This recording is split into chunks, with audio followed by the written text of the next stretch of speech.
we heard about finding talent at the fireside chat before. Now I want to talk about getting that talent across borders. We also heard before that it's quite complex. There's a lot of topics to juggle, from immigration to all the organizational setup that we need as an enabler. And so we brought together some experts in the field to get some more insights.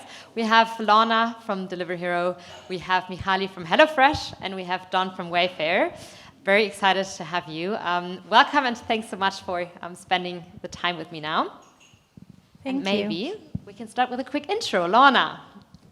Oh God, I'm on the spot. Hi everybody, I'm Lorna. I work at Delivery Hero, as we've already heard. I actually didn't choose global mobility as a profession, it kind of chose me. I moved to Germany 16 years ago, would you believe? Before that I worked in the third sector. I worked for around 10 years in project management and software. So if you remember back in the day, there were Java applications and Yamba ringtones. That's the time that I was working in project management. And then I had 2 children and I decided that I wanted to help expats like myself.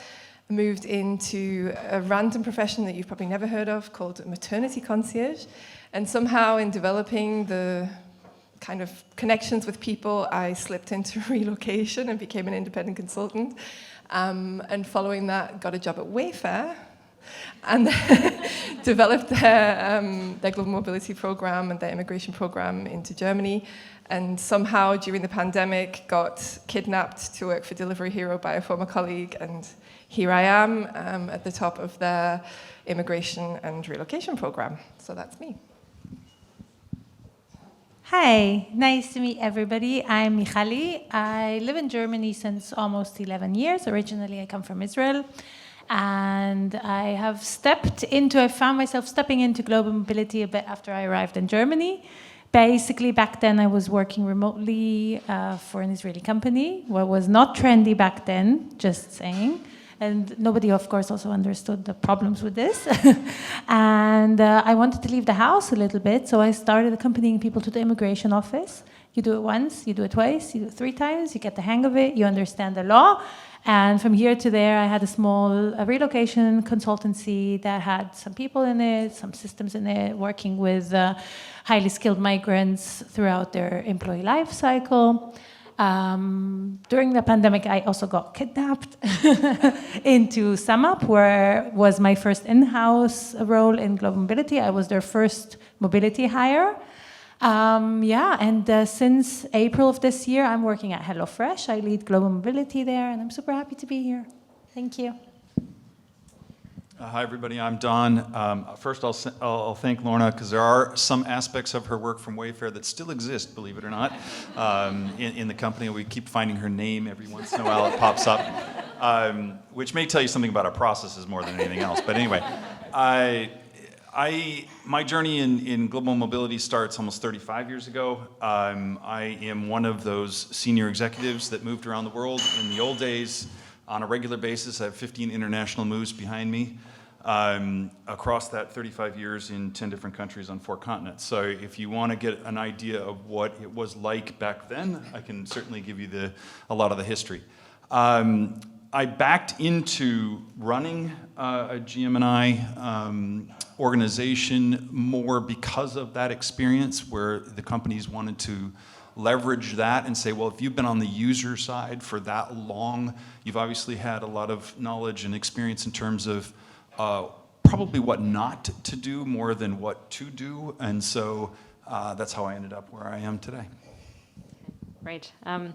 Thanks for the intro. And also, we talked a lot about the trends already, but I think also for that group, very interesting to take that up. So a lot changed, of course, with COVID, but also in the last 20 years, but also now with companies still finding their ideal setup. Would love to hear your high-level view. What do you see are the trends and maybe also things that will shape 2024? Don, maybe. Sure, I'll start. I think COVID was an interesting time, and I think you have to split it up into kind of 2 aspects, and it really depends on companies and what they do. So I'll take Wayfair as an example, and it may be the same in some of the other industries, and very different for a number of others. COVID was actually probably the greatest growth accelerator we ever had. And it was, if you think about what Wayfair does, which is delivering furniture to homes, if you're locked in your home, that's where you're going to spend your money. And so we went nuts in terms of growth, in terms of moving people around. We didn't care about what the cost was. We just randomly picked people from wherever we needed their skill sets, or whoever literally answered ads that we put out there from our talent acquisition team. And then as soon as you got to kind of that 2022 time frame, it all switched the other way. And where no one wanted to be in their home. They wanted to be traveling, they wanted experiences, they wanted to go to restaurants, cafes, spend their money differently. And the brakes hit. And it went the complete opposite direction, where we were now going through a whole bunch of reduction in forces. And so a lot of people that we were bringing over, people that came over from India 2 months before, we were letting them go and then not necessarily supporting them on their way back to India, or to having them find another role. So it was a very chaotic time, and I think what's coming out of it for 2024 is a sense of trying to discover what the new normal is, and making it a rational set of choices on how you go about, from both a business perspective and a policy and a process perspective, in ensuring that your global mobility, what you're doing is a lasting effect on the people that you're bringing about. Very interesting. Thank you, Don. I see something similar, but a little bit different also. So, during the pandemic, until the beginning of the war in the Ukraine mainly, many companies were doing hypergrowth, and then there was this, we talked about it already earlier today, right? There was this hiring from everywhere, no matter where the people are, we need the talent, get them here.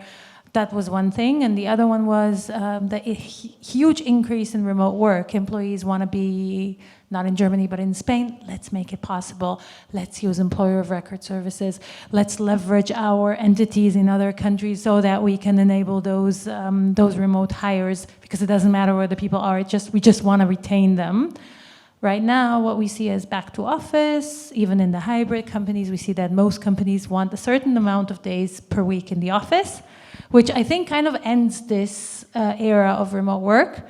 And together with this, we see a huge increase in the trend of internal mobility. So that means instead of hiring people from outside of the company, moving people within the company from position A to position B. And that sometimes also entails moving them to another country, not because they want to be there, but rather because there is a business need for that. And something that is really new for tech companies, I think, international assignments, understanding what it is. So that's basically the bread and butter of classical global mobility, which we didn't see so much in tech. And now we start seeing it more, understanding what it is, understanding what's the easiest way of doing that, understanding why there are tax implications, for example, and basically building those programs. And I think this is going to be our future.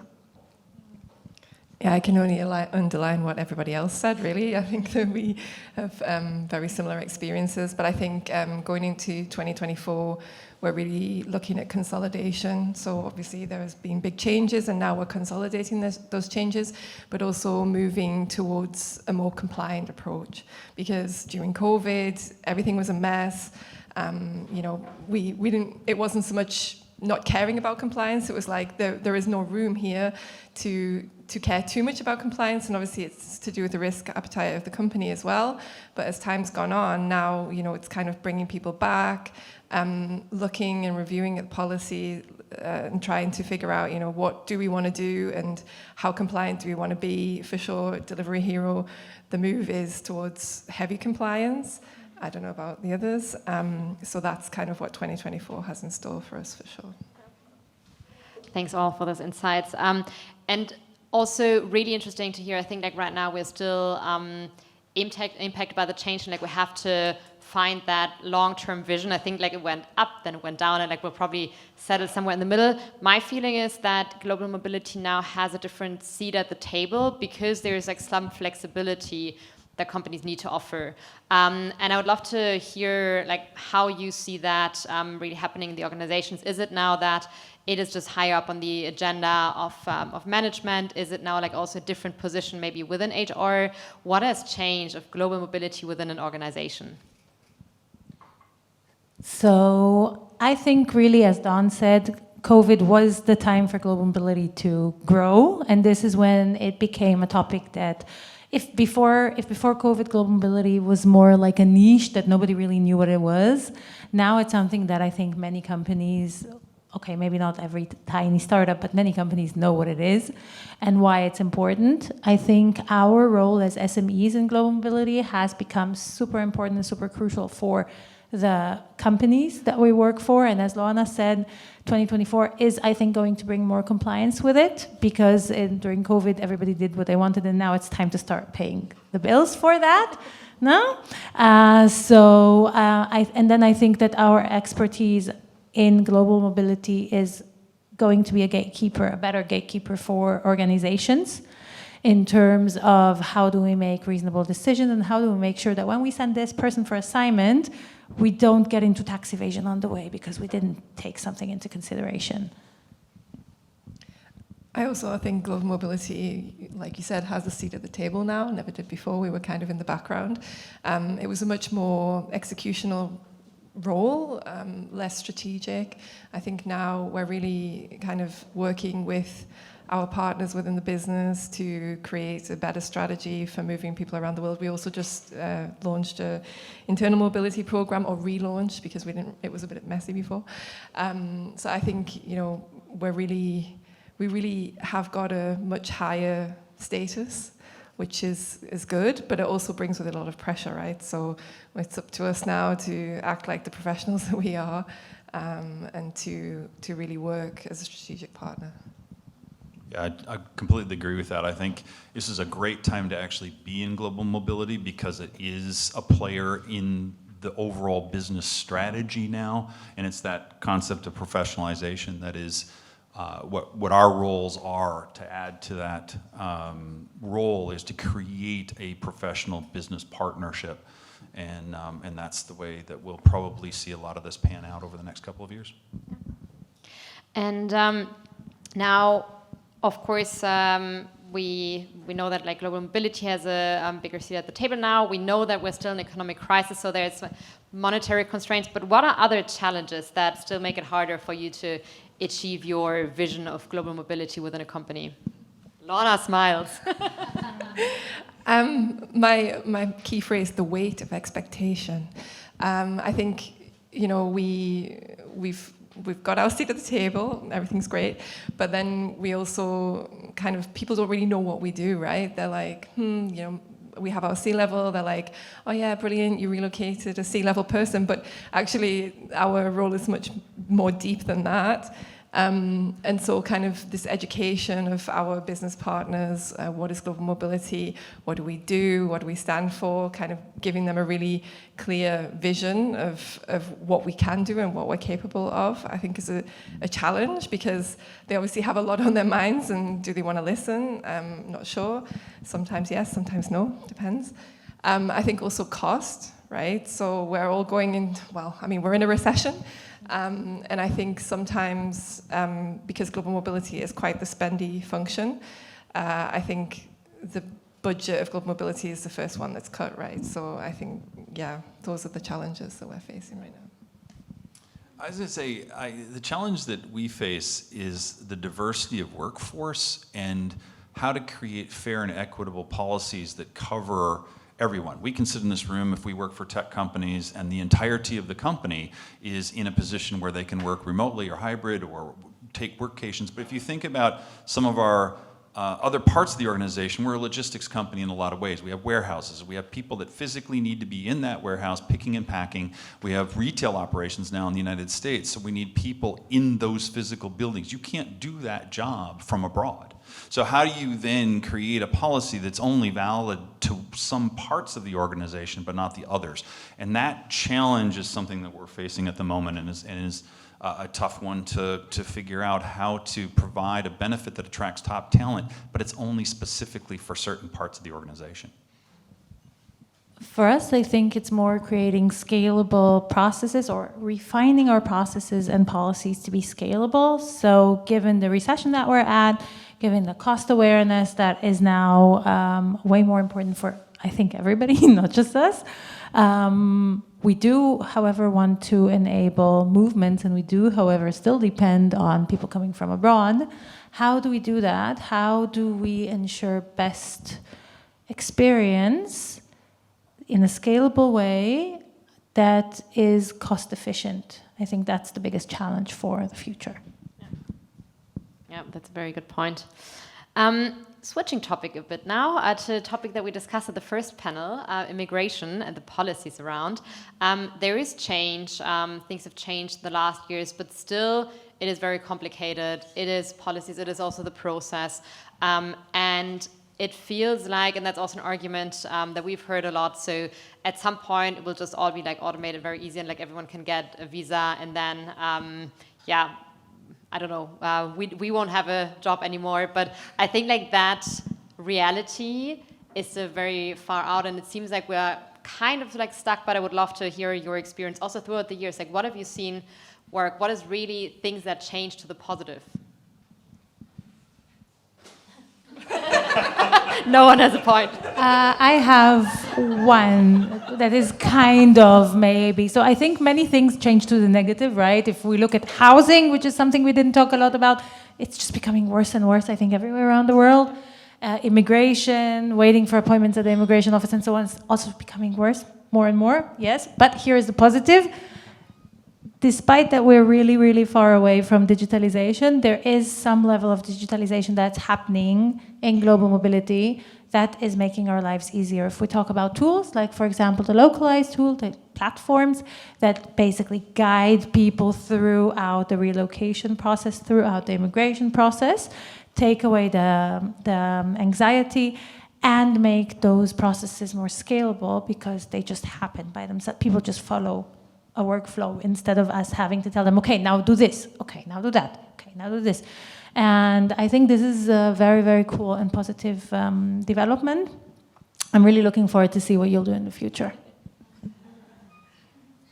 I wish I could add something. I need some minutes, maybe an hour. Yeah, it's going to take a long time for this one. There's a really tough question, and this is where companies like Localyze do come in. And it's having that expertise available to you. Even if we run a global mobility and immigration organization, we're not going to be experts on every single every country. I may know a little bit about German or UK or Ireland, but I'm not going to know everywhere in the world.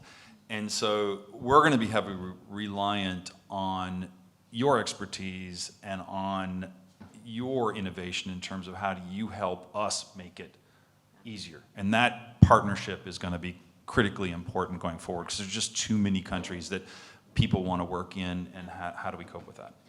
It's also an anecdote there. I get that asked often by investors, and then they ask like, hey, but like, why don't you collaborate with governments? And then I always say it's easier to build around them and to build workflows versus like, it's a sad truth because of course there is a potential, but it's just so hard. I think like often it's really, I think Burkhard, you said that like sometimes like there is willingness, but then there is choice of like how can you select partners. There's a whole like 1-year process around, and so yeah, probably that change will take another 50 years. But yeah, talking about talent, attractiveness, and like everything that comes after immigration, that I think is a key fact to make a country more attractive for someone to relocate there. You mentioned housing, and a recent OECD report ranked Germany 15th out of 38 countries on talent attractiveness. What do you see as blockers there? What do you see as maybe things that change positive and negative, and what can we influence as a company? I can at least have a go at this. So I think we've talked about Willkommenskultur, like welcome culture. I think, there are still issues. It is a big blocker, and the language barrier being another thing that's been mentioned multiple times. I think, again, like something else that I want to underline that's already been said, sorry, is this sort of having people representing immigration in the media, and representation is everything. Yeah, so if you see somebody who looks like you somewhere, you're going to gravitate towards that more than if you see nobody. And I mean, you know, on many boards it's only white middle-aged men. So why don't women join, right? Because they don't see themselves represented there. I think the sort of idea, I've lost my train of thought now. That was it, the comes good to it. I think, you know, within companies and where there's a lot of German people who kind of don't understand, you know, why do we need immigrants?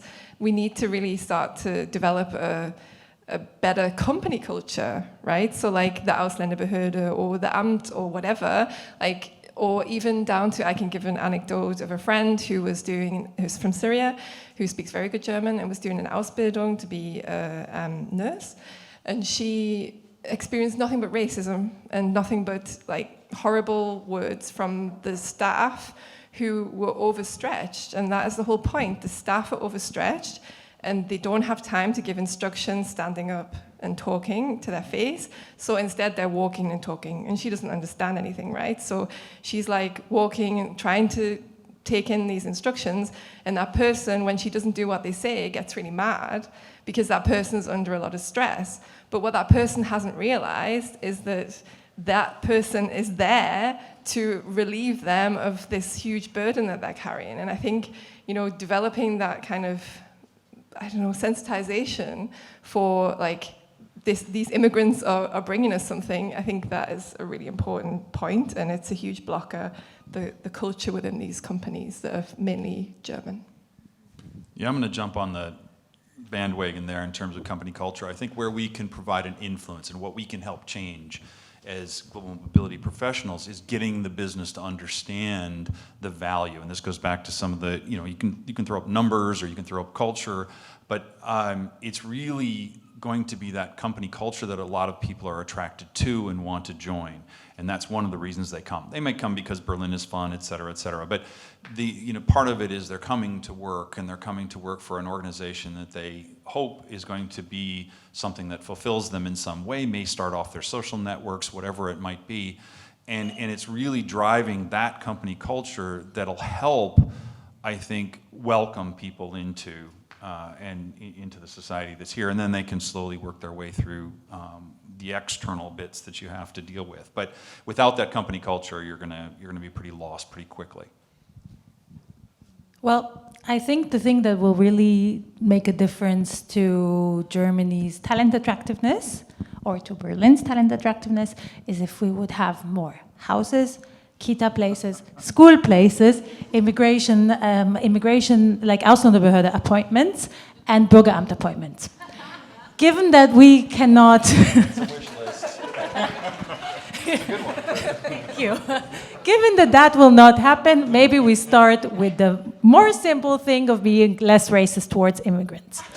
So research shows, and also this is really interesting, the most racism happens in places that do not have immigrants, right? So this means it's really easy for people to be racist if they don't know immigrants and they don't know who they are. So to relate to what Lorna had said, we need to normalize immigration. We need to understand that there is no difference between asylum seekers and skilled workers. It's all the same people. We're all people. It doesn't matter. Tomorrow, everybody can be an asylum seeker. And we need to just be more open and more welcoming, truly welcoming to people who are different than us. That's what I think. Yeah, very good words. Thank you. Also doubling down one topic that you mentioned with different case types and like now internal mobility, there's also now business trips, more business trips, for example, with companies organizing offsites, meetups, workations is another one. What are trends? Do you have maybe also unpopular opinions on some? What do you see as like the biggest potential? What do you see in your organizations as well? So I think something that nobody looked at in the past, and it will be one of the most crucial things to look at in the future, is going to be business trips. Because now after COVID, people just continue traveling, and there's a lot of traveling going on. But now we're also more educated about what it means and what risks it brings with it from a corporate tax perspective, from a social security perspective. So I think this is going to be a very big topic for the future. And I think that for global mobility teams, it's going to be a lot of having the expertise to differentiate between different case types. So understanding the difference between a business trip, an extended business trip, a short-term assignment, and a permanent transfer, for example, and understanding what type of things we need to account for when looking at those at any of those case types. Yeah, I'd agree with that. I think as compliance becomes a bigger and bigger part of what we are doing, you get into these nuances where people go on business trips, but they're making certain decisions, or they might be signing contracts on behalf of the company, et cetera. That can get you in real trouble. And so that becomes a pretty significant issue from a global mobility to help people understand within the organization what it means in terms of the consequences where they're traveling to. I'd say the other part is, as we get into more and more business trips, I think there's a recognition from COVID that what it means to feel remote. Even if you weren't a remote worker prior to COVID, you now kind of have an idea of what it means to be remote, be locked down into your home, et cetera, not being able to go into an office, not having that human interaction. And I think companies, at least ours, are looking at how do we get everyone together to create, even if you're a remote worker, how do you get that human interaction? How do you get that face-to-face? At some point, if it's once a quarter, if it's once every half year, whatever it is, becomes a hugely important element in how we go forward, given the fact that we do have now these hybrid organizations. Yeah, I mean, I think trend-wise, we're heading towards this back to the office. Obviously still a hybrid approach. Some offices are not doing a hybrid approach at all. They're saying, okay, everyone's got to come back. We're currently in a phase of evaluation in terms of hybrid work. We've said, okay, people have to start coming back to the office twice a week from next year. But also we know that we have people who were like, okay, well, we're allowed to work from home, so we can work from anywhere in Germany. So obviously at the beginning, during COVID, we had people everywhere. And then we had to kind of say, please come back. And then they came back and we were like, okay, nice and compliant, let's just seal that off. But now that it's a requirement to come to the office, we kind of have people who are scattered all over Germany potentially, and we have to have conversations with them. Would you maybe consider, would you be able to come to Berlin once or twice a week? I think that is, that's a trend in a lot of companies at the moment, probably into next year, this consolidation like I talked about before, but also this approach of, we have this sort of workation thing, right, where people are allowed to work from a different country for a certain amount of time. But also there are some difficulties, I think, with a lot of companies who are looking at compliance regarding that, because if you have, 100 people working at one time from India, then you are heading to high risk, high PE risk, and there's also social security aspects. And so we are looking at that kind of thing, and also the fairness, right? Because if I say, okay, no one's allowed to work from India, but actually then people are allowed to work from elsewhere, then it brings in this level of unfairness that Don talked about. Fairness, equity, inclusion, the whole bunch. So I think, the compliance thing is really on my mind right now. I don't want to be a cold water pourer. I'm so sorry for being a Spaßbremse, but yeah, that's my 2 pence.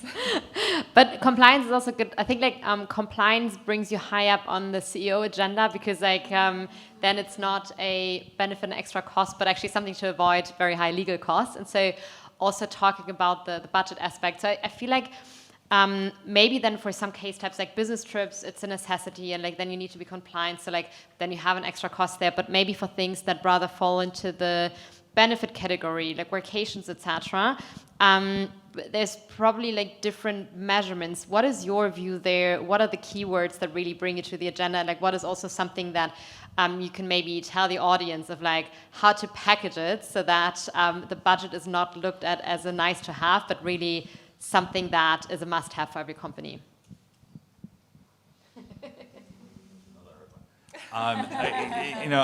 Contrary to that, we're actually going the other direction. And I wish I had an answer to how to encourage that, but what we're finding, at least for us from a budgetary point of view, is we have, for example, just opened up a technology development center in India. And one of the reasons for that was because we recognized that a lot of our people who are on visas, for example, in the United States or even in Germany, the vast majority are Indians. So we start looking at that going, well, why are we moving them from India to Germany or to the US, working through green cards or working through blue cards or whatever it happens to be? And when we could just operate a center, obviously that has a huge amount of issues associated with operating something as far as flung as India, but you can, in today's world, that's not so hard to open up an office, and we've already got 100 staff there within a few months and going to 250 by the end of the year, taking on some of the roles that aren't as crucial to actually be moving. And so there's a whole, again, this goes back to my comment about having global mobility as part of that strategy group within the organization. Is you've got to understand where the business wants to go. And unfortunately, cost is one of those that is on everybody's mind at the moment. Those are really good words. I think the key is to understand where the business wants to go and to lead the business in that direction. In global mobility, you have a lot of hidden costs, right? In many cases, when you hire somebody from abroad, for example, you look at the salary of this person, you look at the entire package of this person in terms of equity, benefits, all of that. Then you look at how much it's going to cost you, how much you're paying the relocation agency, but you don't look at how much money is it going to cost you if this person drops out, as happens many times. How much money is it going to cost you if this person gets delayed, if the visa of this person gets delayed? How much money is it going to cost you if this person is coming to Germany and doesn't like it here and then relocates back? And all of those are hidden costs. So I think when we're trying to sell mobility programs, it's important to look at all of those costs and basically showcase how our programs are going to save money to the organization. So I can give you an example. We have recently launched a document that is supposed to be sent to candidates between their first and second interview. This was a project of Jada and Jenny, who are sitting there. And basically, we sold this document with, we are going to send this over, then people are going to be way more well informed about what does it mean to relocate to Germany. Then we're going to get the more serious people to sign the offers. That is going to decrease drop-off rate, which is going to decrease hiring costs and the delays that come together with those hiring costs. And so this was a bit of a high level. You can, of course, tie it up nicer with numbers and everything, but that would be my tip.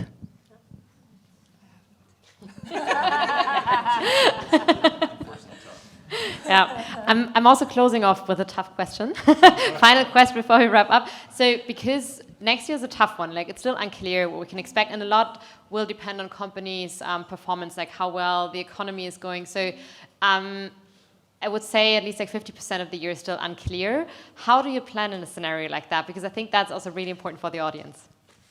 Yes, I can take that. So I'm used to working in unclear environments because the whole, like all years actually since I started in global mobility, it was always like ups and downs and COVID and Ukraine war and whatever you want. I think what you do is you build expertise within your teams and you make plans for all possible scenarios. So what do we do? What do we do if we get into hypergrowth? When do we flag that? When do we say, hey, we're drowning, we need help? What do we drop off? What do we skip in cases of hypergrowth? What do we do if there's layoff? What will be our plan for this? And then you really take the time, now that you have a little bit of time, take the time to really plan for all of those scenarios so that whatever comes in, you'll have a rough idea of what you want to do, and then you'll be able to react. That's tip number one. Tip number two is I always think that no matter what, everything will work out at the end. Because just life continues, right? We know this. Like, we experienced so many crises in the past 10 years. And I wanted to say the sun is still shining every morning, but that's a lie, but you know what I mean. So, yeah. Wasn't it Lenny Kravitz who said it's not over till it's over or something? That's a great one. It's a tricky one. I think I don't agree that you can plan for scenarios, because as we've seen, like, random things happen that you could never plan for. I think just to not lose your focus, right, and not lose your morale, because as much as things go by and things happen, if you have a strong team, as you said, building the expertise within your team and having a strong team that you can rely on each other, the waves can crash against you, but you're still going to be standing strong. So I think really, maintaining that focus. Yes, your focus might change. Management might come around the corner tomorrow and say, oh, we have a completely different strategy now. But as long as you retain that, I think that you can't go wrong. Yeah, I would go one step further, going on to the topic that you were talking about before in terms of professionalization. And I think it's time that global mobility moves into that type of role, where we're past COVID as far as the chaos that's going to ensue from that. And I think it's time that we create the processes and the policies that are going to allow whatever scalability you're going to need within your organization, and taking these scenarios and being able to know and have the confidence that you have the policies and processes in place to be able to manage that, whatever that scenario ends up being. Thanks for all those great answers.